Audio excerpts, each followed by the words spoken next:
तो पहले मैं आपसे ये डॉक्टर साहब जानना चाहूँगी, सबसे पहले ये जीवन आसान तो नहीं रहा होगा।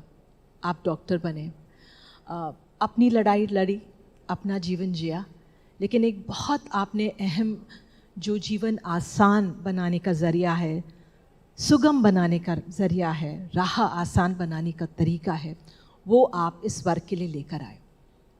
आपने जो यूपीएससी के उम्मीदवार हैं, आईजी के जो उम्मीदवार हैं, उनको एक तरह से हमेशा डिसेबिलिटी प्रूफ देना पड़ता था, तस्वीरें देनी पड़ती थी। आपने कहा, आपने एक जद्दोजहद लड़ाई लड़ी और आपने कहा कि जो सर्टिफिकेट है वो ही सर्वमान्य है।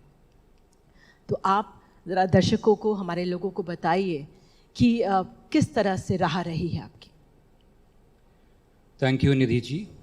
मेरा जन्म रेवाड़ी के एक छोटे से गांव में हुआ था, हरियाणा में, और 9 महीने के बाद मुझे पोलियो हुआ। And it was sort of a blessing in disguise, because मेरे पोलियो होने की वजह से मुझे गांव से शहर लाया गया, हमें अच्छी अच्छी एजुकेशन मिली। लेकिन जैसे आपने कहा कि वो कहते हैं ना, ज़िंदगी हर कदम एक नई जंग है, तो हर कदम पे हमको प्रूव करना पड़ता है कि we exist, we are human beings. आपने रेप्स की छोटी सी चीज़ है, आप सोचिए कि कितना इनडिग्निफाइड ट्रीटमेंट है कि आपको अपनी विकलांगता, जो कि डॉक्टर आपको एग्जामिन कर रहे हैं, उसके बाद उसका सबूत देना पड़ता है, फोटोग्राफ्स दिखाने पड़ते हैं कपड़े उतार के अपने डिफॉर्म्ड लिम्स के साथ। Is it right? Is it ethical? And this has been done by medical doctors जो एथिक्स पढ़ाते हैं। मैं खुद एक मेडिकल डॉक्टर हूँ, तो दूसरों से पहले मैं खुद पर उंगली उठा रहा हूँ। लेकिन इसका रीज़न एक ये है कि अक्सर जो हमारा समाज भी है, हम विकलांगता को एक अभिशाप की तरह से देखते हैं, जिसको हम बोलते हैं मेडिकल मॉडल ऑफ डिसेबिलिटी।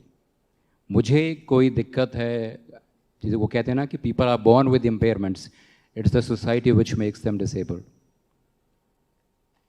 मेरी क्या ज़रूरतें हैं?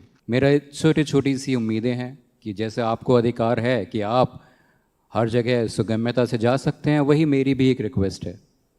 आपका अधिकार पढ़ाई का है, मेरा भी अधिकार पढ़ाई का है। मैंने कोई बड़ा काम नहीं किया डॉक्टर बन के, दुनिया में हज़ारों डॉक्टर बनते हैं, लेकिन जब एक विकलांग इंसान डॉक्टर बनता है तो उसको क्यों आसमान पे चढ़ा दिया जाता है? 3 दिसंबर को सिर्फ 2 ही कहानियाँ आती हैं उन लोगों की who have overcome their disability. We have not overcome our disability, we live with each and every moment with our disability. We are disabled and we are proud. क्योंकि अगर मुझसे आप पूछिए कि अगले जन्म में मैं विकलांग होना पैदा चाहूँगा, तो शायद मैं कह सकता हूँ हाँ, because it has given me the power of resilience, Perseverance, जो बहुत से इंसान शिखर पर पहुँच भी नहीं पा पाते हैं। मेरी विकलांगता ने मुझे वो सिखाया है। और ये बेसिक चीज़ें हैं जो मैं आपसे डिमांड करता हूँ। Right to education, right to employment. Cricket world cup अभी ख़त्म हुआ है, कितने बार आपने देखा था कोई व्हील चेयर यूज़र स्टेडियम में बैठा था? Cinema halls. कल मेरी शादी को 19 साल हो जाएंगे। इन 18 सालों में मेरी शादी के अलावा मैंने किसी भी स्टेज पर आज तक रैंप नहीं देखा। क्या ये इतना मुश्किल है? विराली जी भी आगे बात बताएंगे कि छोटी छोटी खुशियाँ जो हमारी ज़िंदगी की होती हैं, उनके लिए भी हमें जद्दोजहद करनी पड़ती है, गिड़गिड़ाना पड़ता है। It's high time that we should talk about disability as a diversity, as a human right issue. Doctor Satyendra Singh, आपसे ये क्या सुझाव आप देना चाहेंगे तत्काल रूप से, जिन पर अमल किया जा सकता है, जिन पर वाकई सरकारें, कॉरपोरेट्स, हम नागरिक ध्यान दे सकते हैं? महाराष्ट्र के एक बड़े ही प्रसिद्ध भील आदिवासी समाज सुधारक हैं जो कविताएं लिखते हैं। उनकी एक छोटी सी कविता है जो सुझाव की तरफ जाएगी, जिसका मैं अंग्रेजी अनुवाद कर रहा हूँ। We did not go on to the stage, neither were we called, we were shown our places, told to sit, but they, sitting on the stage, went on telling us of our sorrows. Our sorrows remained ours. They never became theirs. Vaharu Sonawale from Maharashtra. एक छोटा सा सुझाव जो है कि जितने भी VVIPs हैं, चीफ गेस्ट्स हैं, अगर वो किसी भी फंक्शन में जा रहे हैं, so they should make it a priority to use only the ramped access, because then it will show them the blind spots जो बाकी लोगों को नहीं दिखते हैं।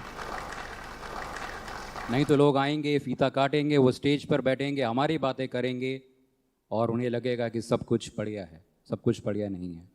दूसरी बात, नथिंग अबाउट अस विदाउट अस, ये डिसेबिलिटी राइट्स मूवमेंट का मंत्र है। जब पॉलिसीज़ बनती हैं इन द आइवरी टावर, जब मिनिस्टर्स बनाते हैं, they need to involve people with disabilities. अभी भी हमारा ध्यान सिर्फ 3 मेजर विकलांगताओं के ऊपर है, locomotor disability, deafness and blindness.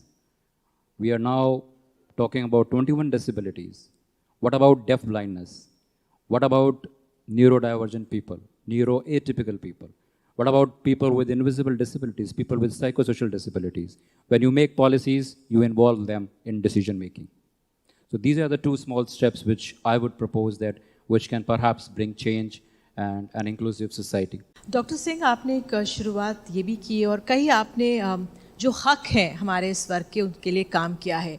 ATMs, post office जो हैं, वहाँ पर सुगम्य रास्ते हों, इन बेसिक ज़रूरतों के लिए भी जद्दोजहद करनी पड़े। जी बिल्कुल निधि जी, क्योंकि अगर हम बात करें बैंक और पोस्ट ऑफिस की, तो ये एसेंशियल सर्विसेज में आती हैं, और मुझे बोला गया था कि फर्स्ट फ्लोर पर हैं तो हम आपके लिए लिफ्ट नहीं लगा सकते। 5 साल की जद्दोजहद मुझे लगी मेरे मेडिकल हॉस्पिटल के ATM और पोस्ट ऑफिस को सुगम्य बनाने के लिए। एक बड़े प्रीमियर इंस्टीट्यूशन जो भारत की राजधानी में है, जिनके पास पैसे की कोई कमी नहीं है, उनके वहाँ लाइब्रेरी में लिफ्ट लगाने के लिए मुझे 7 साल लगे। तो बहुत लंबी लंबी लड़ाइयाँ हैं जिसके लिए हमें काम करना पड़ता है। 2 चीज़ जो इम्पोर्टेंट हैं, टॉप डाउन अप्रोच और bottom up approach. Top down approach में we need the support of the government when they make these policies to involve us. But the second important thing is again जो हमारा समाज है, विकलांगता समाज, जिसमें जो लोग विकलांगता के साथ पैदा होते हैं, और एक काफ़ी बड़ा तकबा है जो कि डिसेबिलिटी को एक्वायर करता है। भारत डायबिटीज़ की राजधानी है, रोड ट्रैफिक एक्सीडेंट्स होते हैं, chronic illnesses, they all led to disability. So we need to think that this is a very larger sector who will acquire disability. इसलिए जब हम बात करते हैं एक्सेसिबिलिटी की, तो it is not only related to people with disabilities.